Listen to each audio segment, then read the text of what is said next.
Welcome to Caldwell County Today. I'm Paige Counts, Public Information Officer for Caldwell County. Joining me today is Keith Smith, and Keith is here today to talk about the Caldwell Men's Chorus. Welcome, Keith. It's nice to be here, Paige, always. We were just talking about how many times we've done this and making a stab, and Keith's a regular guest with us. You know, usually, and I'm so grateful that you always are kind enough and extend an invitation to me to come, but you and I have been doing this for a long time, but it goes back even several years before you were here, and I always am reminded of two gentlemen that I met in Broy Hill Walking Park, and this has been years ago. It was COVID, and this one guy was just walking along. He was about my age, maybe a little bit older at that time than we are now, or I am now. But he obviously we're older because time's passed, but he was a little bit older than me. But he was not the type person who would ask for an autograph, but he reached in his pocket, took out this little pad and little pen and handed it to me. I said, "What's this?" He said, "Will you give me your autograph?" And I said, "Why would you want my autograph?" He says, "Well, I see you at that time, Channel 10. Yes. He said, "I see you on Channel 10 all the time, and I like that. I want you to sign my autograph." I said, "Well, listen," I said, "I'll be happy to sign it." I said, "But they're desperate to get things to cover. I'm desperate to have my things covered." And that was the time when Desperate Housewives was on. I said, "When I have a starring role on Desperate Housewives, I'll feel worthy to give you an autograph." But I signed it for him. But I'm very grateful to have the opportunity, but it's not going to my head. I just want to promote the thing because we have some exciting things to share. You do. You have a lot of good entertainment. Yes. You do a lot with arts in our community, performing arts in our community, that's right. And that's important. It is. And I'm going to tell you the one other story that at the park, and it was not far removed from that. This other guy, he was an African-American gentleman, just so gracious and kind, had this smile that just lit up the whole park. And he said, "You're that man on Channel 10, aren't you?" And I said, "Well, I'm on there some." And he said, "I love what you," he didn't ask for my autograph, he said, "I love what you do. I love listening to you, hearing you talk about all these fascinating things you're doing, these plays and concerts." And I said, "Well, thank you." I said, "Have you enjoyed them in person?" He said, "I ain't never seen one, but I know you do a good job." I thought, well, the purpose is defeated. But anyway, so yeah, we do a lot of that. So I'm going to go ahead and say, get out and see the events that we're talking about. Yeah, I do. I'm grateful to have the opportunity to promote them, but I do think, my mantra, I always say I'm smart enough to surround myself with good people, and Eric's performed with me before too, and both in terms of talent and just good, solid citizens. And so I push them hard and have high expectations. So we do, I think, accomplish some good things artistically. You do. I need to say the award-winning men's chorus. Okay. Tell us about the award you won. I want to say this past summer, but it was. Okay, yeah, good. Yeah. I want to make sure I got my dates right. We're as many groups in the arts or in general in life, we're aging out some, our men, and we do have some young members. But the age, I jump around. That's okay. That's okay. Used to direct the outdoor drama from this day forward in Valdez, and when I went I'd been involved in it years before and came back to direct it, and there were like 15 and 16-year-old girls playing women who were losing their husbands in these massacres and stuff. They were just too young to have the life experience to play that. So I said my main goal that first year was to increase the median age range. And there's this woman, I can't remember her last name and wouldn't need to say it anyway, but her name was Danielle, and she came to audition and brought her son. And I think at that time she was in her 40s, and I was even younger than that then. And I had a question on the audition form, and it said, "How do you feel that you can best contribute to this show?" And she said, "I can definitely increase the median age range." Fill it up, and I said, "Well, that's a good answer." But I forgot what we were talking about. We're talking about the age range. Yeah, age range. Thank you. Age range. Our men, well, that's it. See, the mind starts going. Our men, though, they range in age from 22 to 84. And most are in their 50s, 60s, or 70s, so we're always looking for younger blood. But I'm very happy and pleased that our men, and they do well. But at least, we have 20 men singing this fall. And as I said, they range in age from 22 to 84. 16 of us are beyond the age of 50. And for the North Carolina Senior Games, if you're over 50 years old, they have sports, but they also have arts. You can participate. And we went back in 2016 and took our senior men at that time. Everybody had to be over 50. And we won Best in State for a vocal ensemble. And then we went back this year and took our senior division of the men's choir, but that is most of the guys, like I said, about 16 out of 20, about 4/5 of us. And we were voted Best in State again, or awarded that by the judges. And so I'm proud of them. And we had a good time doing it. The camaraderie's there, but I'm trying to, it's not so much about the competition. If you compete, you want to do well, but it's more about the fellowship, but also getting our name out there so people can see it and hear about us.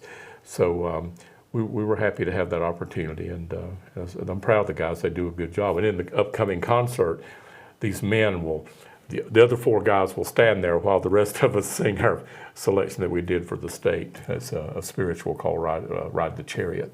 So looking forward to that. That'll be awesome. Okay. November 23rd, it's a Saturday. Saturday night at 7:30. 7:30, Lenoir Presbyterian Church. And I'll say a word about them. They're so gracious to allow us, and even back when it was First Presbyterian years ago, but as Lenoir Presbyterian, they've always been gracious to allow us the rehearsal space and to allow us to perform concerts there. And that's gratis. They let us do that for free. But then it's changed. Rob Hinman, who's just the recently retired pastor, he used to always, kids say, well, your fee to pay us back is to sing the day after our fall concert and our spring concert at their church service the next day, which we do and which we'll do this year on the 24th. But we're very happy to be there. It's great acoustics for us. It's a great space. And I always make the joke, the first 400 people there, that'd fill the place up. But the first 400 people there get in free. Well, it's a free concert. We do encourage donations because there are cost of production involved. But we want people to be able to see it. And if you can give, we love that. But if you can't and want to come see it, we want you to enjoy it too. So we're reaching out to the community through that. Tell us a little bit about this year's concert. Okay. This fall concert, in spring, if you remember, we did the Pirates. We were pirates, and we had a great fun with that. But it was quite a production because not only was the music, which was very challenging and some of it very fast, but also we did quite a bit of, I don't know if I'd go as far as to say acting, but we assumed characters, and there was a lot of development, a little skit that I wrote that went along with it.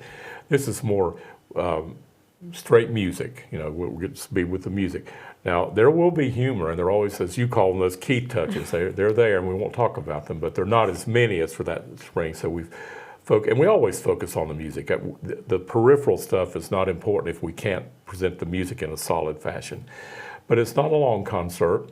The music is, as usual, we're very eclectic. We have many different styles, but we're split between sacred music and secular music.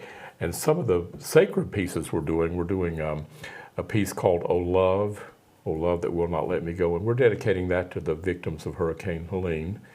And we are also doing a piece called And Can It Be. Those are both very special pieces that were brought to us by one of our newer members, Kyle Canterday, who's just been a delight to have him and a blessing. Very talented singer, been a friend of mine for many years. Great voice and a great musical director, and he brought these pieces in. In fact, he will be conducting one of them. I'm letting him do that, and that's great. He's been a real asset to our group. In fact, he's the one that designed these posters that we'll put on the, So anyway, we do those pieces. Then we're doing a piece which is kind of haven't done it in a while, but it's one of our stable pieces we've used, Great Is Thy Faithfulness, beautiful arrangement of that. And we're dedicating that piece to Bill Connor, who passed away this summer. Bill was a longtime member, and he retired, and we gave him a plaque. At that time, he had been the secretary of the group and worked tirelessly behind the scenes for the group, and he deserved more than even that plaque. But with his passing, I wanted to do something to commemorate his memory, so we're doing that. I used to joke that, and it is a joke, but he and Darrell Lloyd were our oldest members at that time, and also probably our most infirm members, had more health problems than the rest of us. They were always there for rehearsal, and my joke was that if, and God forbid it ever be, but it's a joke, if World War III came and passed, nothing was left on the earth. There'd be cockroaches and Bill and Darrell sitting there on Tuesday night saying, where is everybody? So he was so faithful, so great is thy faithfulness. We honor him. And then we'll also sing in that half of the concert, the Ride the Chariot, which we talked about, the piece the senior men did, and we'll do that.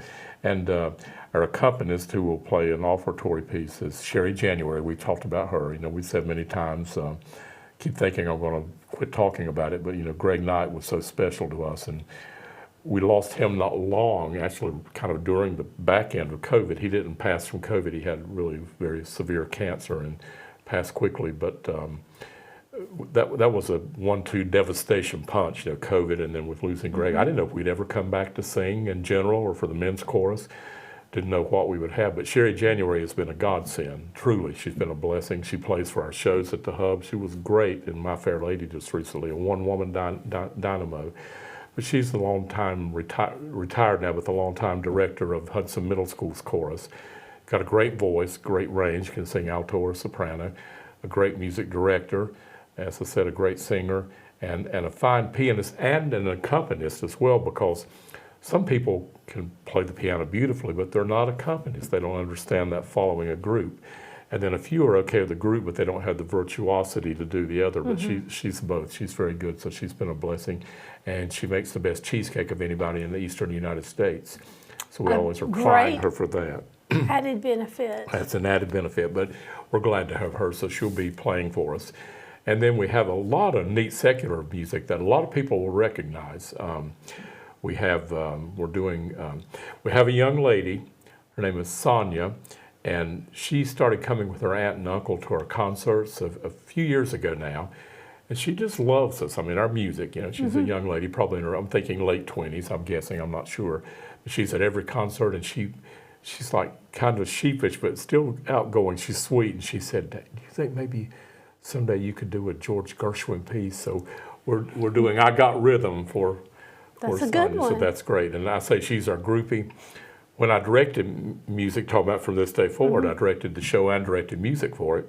And in the summers, and this is back around the year 2000, 2001, those 2 summers I directed it and directed music. I would take groups of maybe 8, 10, 12 singers dressed in our Waldensian costuming, and we would sing Waldensian hymns, and I would talk a little bit about the history. We'd go to different churches every Sunday. Well, I noticed about coming to Lenoir like 3 or 4 times that one of those summers, we were, I think at the Methodist Church and the Baptist Church and a couple other places, we had this same young man who was sitting like 4 rows back. And I finally said one Sunday, I said, I think we have a groupie, this young man here. He didn't miss a beat. He said, "Well, I'm just a groupie for Stephanie," who was one of the young ladies who sang in the group. And he hadn't even ever met her. He hadn't got the nerve to meet her. I introduced her to him, then nothing ever came of that. Well. She married another person, but I introduced him to her. But he said he was there for Stephanie, and she was very talented, a pretty young lady. So that was our groupie. But this time, this young lady, she really enjoys our whole group. So we're doing that. We're doing a piece called, I joke with them, Cat Scratch Fever. It's actually a Stray Cat Strut, which the Stray Cats and Brian Setzer did. They were pretty big back in, I guess, the 90s or something. And it's a nice arrangement of it, and we do a good job with it, if I do say so myself. It's fun.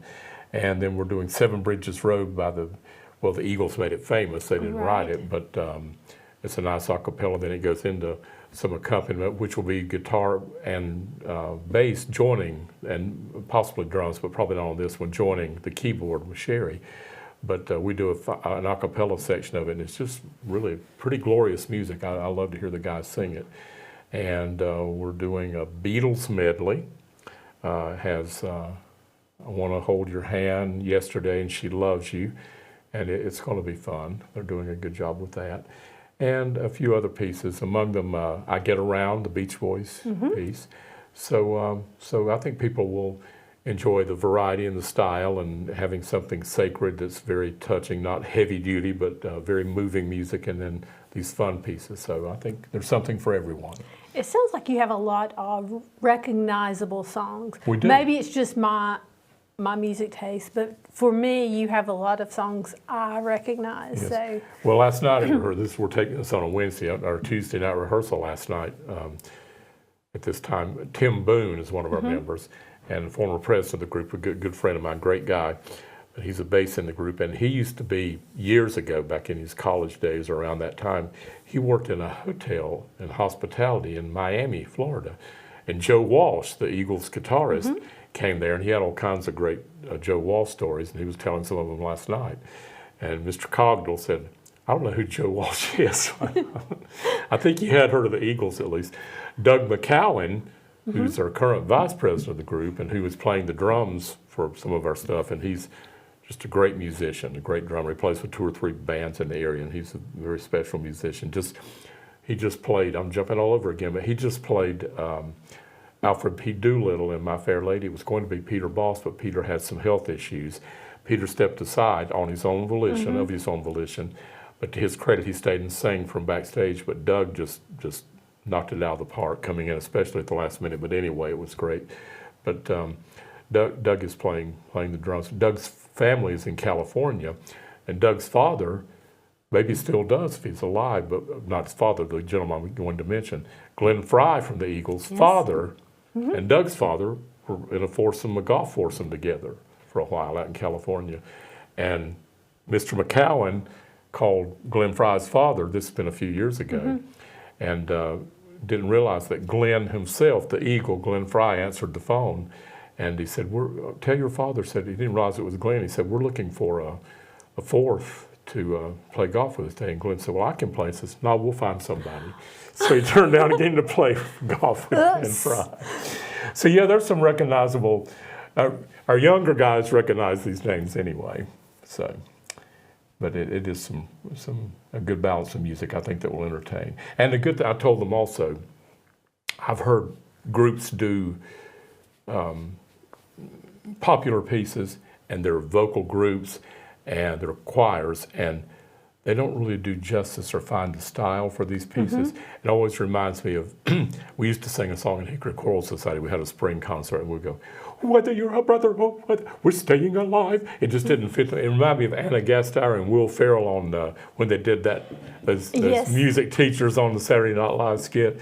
But I told our guys the other night, and I was very serious because I'd tell them if they weren't, but they were very naturally adjusting to this music, and it sounds natural. They're not over singing it classically, but it's good quality. It's good.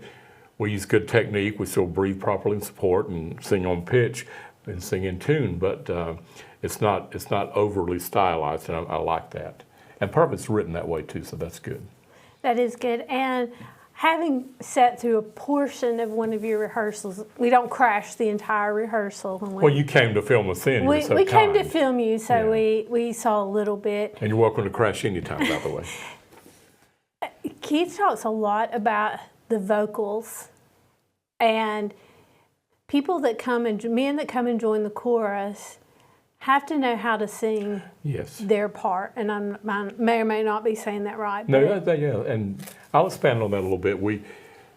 All the men, there's a place for everybody who wants to sing, but the men's chorus is a little more, we try to be more polished, more professional. You know, a lot of choirs, church choirs, other choirs have like basses who will sing the melody an octave lower or that sort of thing. All of these guys can sing close harmony, and they all have a love of music. And we have, out of our 20, I'm going to say 7 or so, are men who either used to or still direct either their church choirs and or were choral teachers in high school or other places, such as Mr. Caldwell, who I mentioned, who was my high school choral director, and now he sings with me, and he's the upper echelon of the age range. He doesn't mind mentioning it. He's 84, but he's still going strong. It's wonderful. Has a great voice, but they enjoy singing, and they sing well, and it's an all volunteer group, so they have to love to sing. But we do have a good blessing with that. I was going to mention the guys. I can tell you who we got. Tell me who we've got. Some of you'll know some of these people. Okay, Glenn Fry from the Eagles. No, he's not singing. Bless his heart, he's passed away. Our tenors. He would be a little hard to get. He would be hard to get, but I'm sure he's looking down with blessings on Doug. Anyway, our first tenors are so strong.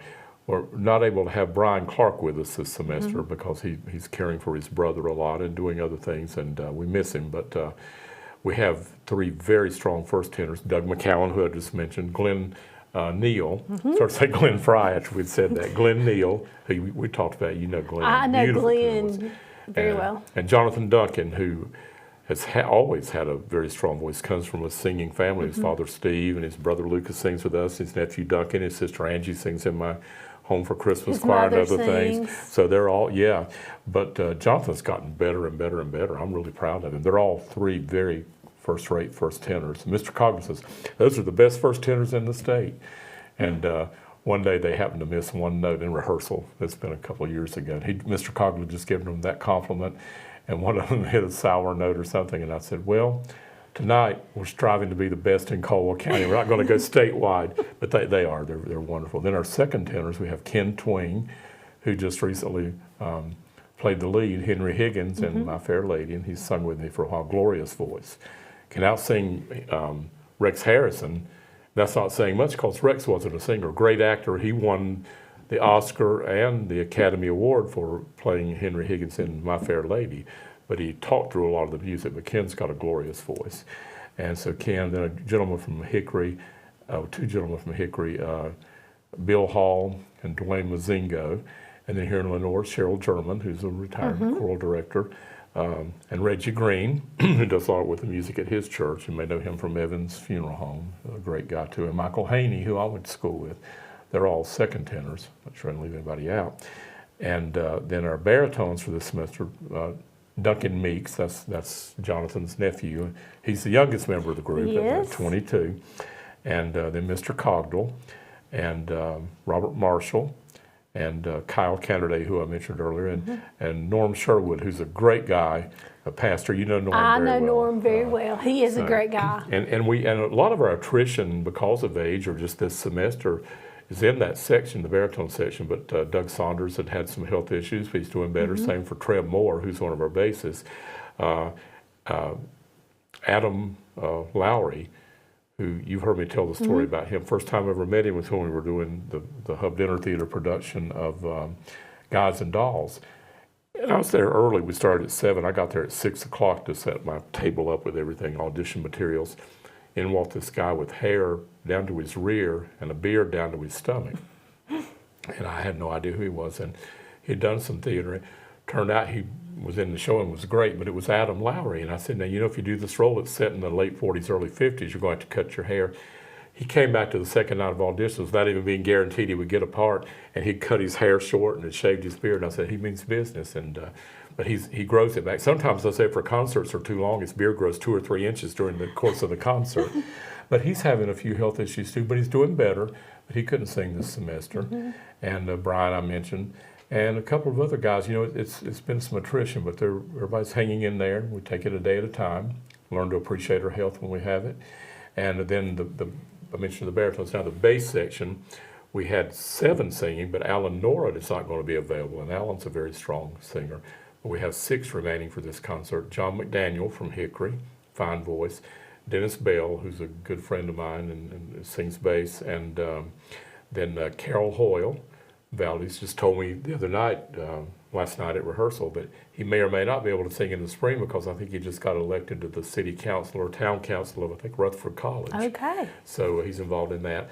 Tony Rupert, who's a great guy, and strong bass, and Lucas Duncan, who we mentioned, and Tim Boone, who I mentioned. So those are our basses. I think that's everybody. I hope I didn't leave anybody out. So that's 20 singers, and like I said, nice men in addition to being strong singers. They're good quality men, and a lot of them I know are very involved in their churches and their communities. That's exactly right. It goes beyond, and we talked about, you know, we're living in very divisive, sometimes political times and some world unrest, but regardless of people's politics, we can't do a lot about what happens in Washington, but we can be kind to our neighbors and work in our own communities. And these guys are all stalwarts of that, and I hope that our music presents a positive side for our community with our outreach with music as well. So. I think it does. I mean, I always think it's a positive evening. It is. Good entertainment, feel good. It is, and I always say with all my arts, and the hurricane really brought a lot of perspective for me as well, because I've been thinking, like, you know, what all the artistic things I do, what do they actually contribute to society? I know people enjoy it, and we have the feel-good thing, but how much substance is there? And I always think, well, you know, we entertain, obviously, that's the main goal. You want to definitely entertain. Then when the hurricane hit, I started thinking, you know, really, it puts things in perspective. So this is not important when someone is losing a loved one, dying in the storm or whatever, but maybe we can offer a bit of relief or solace, for people suffering, for just get away for a while to enjoy things. But then more so, I think about with the artistic endeavors I undertake, I want to educate and make people learn, and I want to make them think. And then if you can move them toward emotion to a point that they will reconsider someone else's point of view or think through it, then you've reached a different level than just simply entertainment, even though you always want that entertainment level. So I hope that we do those things. We really try to. I think you do. I appreciate it. I think you do. All right, Keith, let's tell people the logistics again. Yeah, we better do that. Again, you do not have to have a ticket. You just show up. I would recommend showing up at 6:30. The doors open at 6:30. And it does fill up fairly fast, which is a blessing. That's good. It's crunched together because sometimes people spread out too much if we get enough people. But 6:30 to arrive, and 7:30 is the concert. And it's at Lenoir Presbyterian Church, 1002 Kirkwood Street Northwest, just very close to the studio here, up the hill. And it's a free concert again. It's that night of November 23rd. That's a Saturday evening, and free. And we do accept donations. We do have an offertory, but nobody should feel obligated to give. You give if you want to, just to help the group. But it's definitely open to everyone. And we encourage everyone to come, and all age ranges. We do have a younger following as we go. The best thing was we sang the song. Started to do it this semester, but didn't end up doing it. The song "Sugar" by Maroon 5, and some of the guys, hear this da da da da da. Some of them were kind of a little bit skeptical, but they all ended up loving doing it. Mm-hmm. But we did it, and Caroline Simeon, that's Mr. Caldwell's daughter, and she's the choral director and head of the music program, of the choral music program, vocal music program at CVCC, Community College in Hickory. And she brought her group to sing with us several times, and we'll do so again. So they had about 35 kids there that night. Say kids, they were 18 to 21. And when we did "Sugar" in the middle of the concert, they all left their feet screaming and applauding. I said, "See, guys, I told you." So that was a lot of fun for these older guys to reach out and actually be able to move someone's spirit like that. So, awesome. Keith, have we forgotten anything? I can't really think of it. I went back to my car to get notes. I don't think I've even looked at them one time. But I think we've said everything I had to. I will mention again that Benji Weaver and a young man named Holden Benfield are going to be our guitarist and bass, and they're going to flip-flop some. And Doug McCowan will be our drummer for about 4 of those popular songs, so it'll be a treat to get to see them. They're very fine musicians, so I'm tickled. And still making sure we have the person I'm looking for to do this, but we do have a cello playing with us for "Oh Love That Will Not Let Me Go." So you get to hear some instrumentation as well as the fine voices. Fine voices. We're looking forward to the concert. Thank you, Paige. Thank you for what you're doing for our arts community, Keith. It's my privilege. I love it. I wouldn't be doing it if I didn't. So I'm thankful to have the opportunity. And thank you for watching Caldwell County Today. Oh, say that